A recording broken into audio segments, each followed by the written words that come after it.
Hi, this is Donna from Clever Crafting. I really appreciate you joining me today. So here we are, day 10 of 12 cards in 12 days, all Christmas cards, of course. So I've done a couple of things before I got started today. I've actually put a red mat on a piece of craft coloured cardstock and I've cut some circles.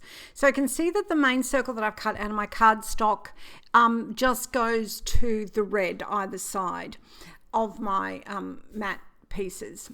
Now what I've also got, I also cut a couple of spares out of paper because when I'm trying to do something, I often find that having some spares out of just normal copy paper, this is recycled paper actually, I printed on the other side, is really good.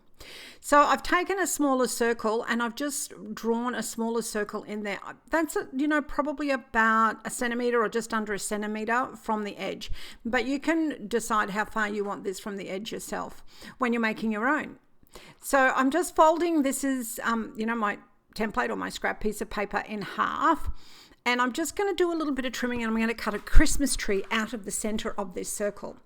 So if you've got a die or if you've got a punch, you could do that just as easily, but I'm just doing this for those people that don't have those. And you can see that down the bottom, right on that line, I'm just cutting in a tiny little bit.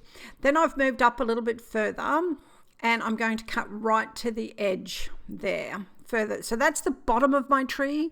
The tiny little piece down the bottom that I'm cutting out now is going to be the trunk of the tree. You will see this much clearer in a moment when I open this up.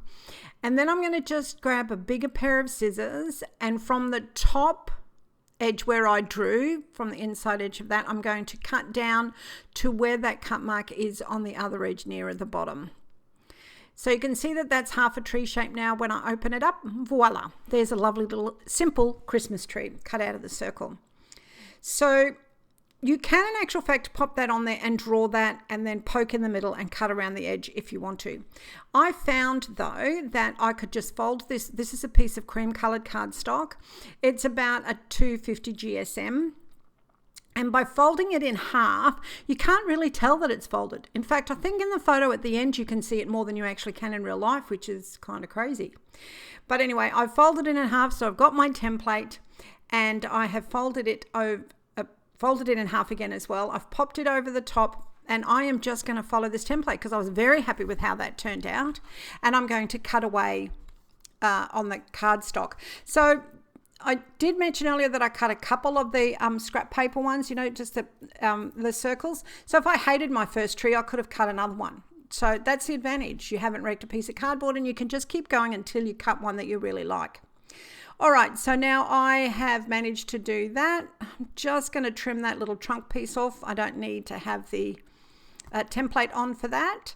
Open it up. Now, obviously this outside, you can see the crease a lot more than the inside. So I'm just going to have the inside coming up and it looks fine. It's great, actually. So now these little strips that I showed you, excuse me, right at the beginning that I had cut.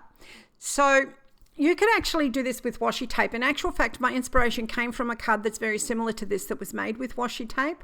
But I've got these strips of paper and I think all of us have got heaps of scraps of paper and having nice ways to use them are great.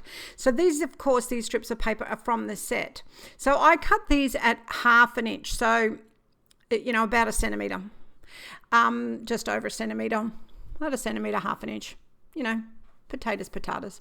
So, and I am just sticking them across because I just cut them, so they were the full length of the paper, except for one piece I think is exactly the right size. And now all I'm going to do is just put them in the order that I want. That was the smaller piece, but it goes straight across, so that's fine. That looks pretty good, and I'm going to make sure that that's big enough for my tree. Now, I actually cut 6 pieces, but it turns out I only need 5 for the size tree that I cut, which is great. So all I'm going to do now is stick all of them on.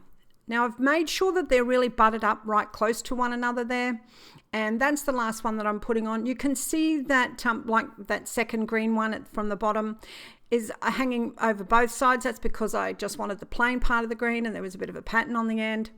So off camera, what I did is I trimmed those off, all of those paper strips, and I also put double-sided foam tape, 2 layers of it actually, on the back of my Christmas tree to add a little bit of dimension and shadow.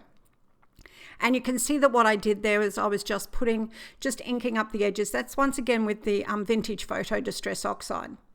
So I've removed the release paper from the foam on the back. I'm standing up because I find it so much easier to position these things correctly if I'm standing up. It just gives me a, a good look, a little bit of exercise at the same time. So, that's a win-win scenario.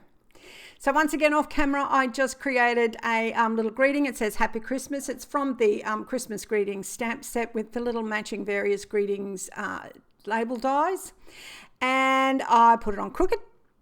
So I am just going to straighten that up. I also did this on the same color, just the off-white. It's like a vanilla cardstock that I cut my Christmas tree, the circle and the Christmas tree out of. And I also inked up the edges with some vintage photo, and I just stamped with Versa Fine black ink. On my craft card, I am just putting some glue on the back. You could use double-sided tape. You've seen me do that a couple of times in this series already.